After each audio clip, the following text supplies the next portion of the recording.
आता सगळ्या गायांना खाते ठेवले. त्याला लपवायचं. त्याचं झालं खाऊन. आता शेण भरायचं. आता बघा शेण तुडवले सगळं गाईने. आता हे सगळं शेण पाठीत भरायचं आणि झाडू मारायचं केलंय.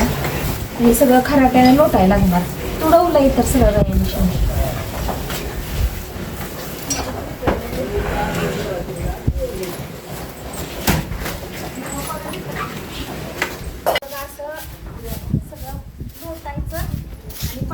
आता पाठी डायरेक्ट गाडी टाकायची.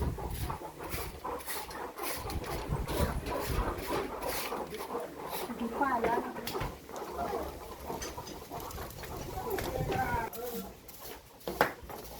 शेणाच्या शिकायला करून टाकलेल्या मुलांनी.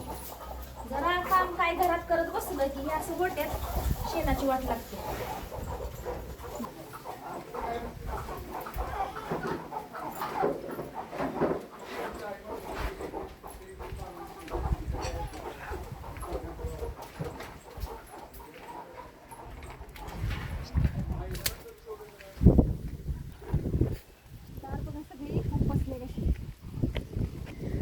गार उपसली नव्हती तोपर्यंत गोबर गॅसचं पाणी सोडलं नव्हतं. आता गार पूर्ण उपसली.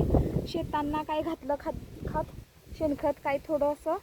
आणि आता बघा गोबर गॅसची पाईपचं पाणी सोडलंय.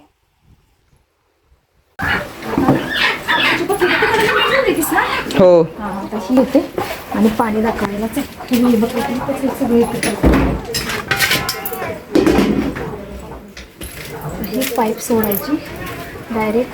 आता पाणी दाखवायला घ्यायचं गायांना. हे असं तर ही बघा आमचा सुरुवात हे असं पाईप डायरेक्ट सगळ्यांना पाणी दाखवायचं. आता पाणी दाखवलं की मशीन वगैरे सगळे जोडून तिथं ठेवायचं वगैरे आणि बरोबर डायरेक्ट सगळं काही धाराला मशीन जोडायची. असं आता पाणी दाखवायचं सगळ्या गायांना वळीला. तर बघा ही रोजचा आमचा कसा निघतो. ही आमची काळी गाय. हिला काळी बोलतो. ही आमची गौरी बघा कशी मागं सरते घाबरते.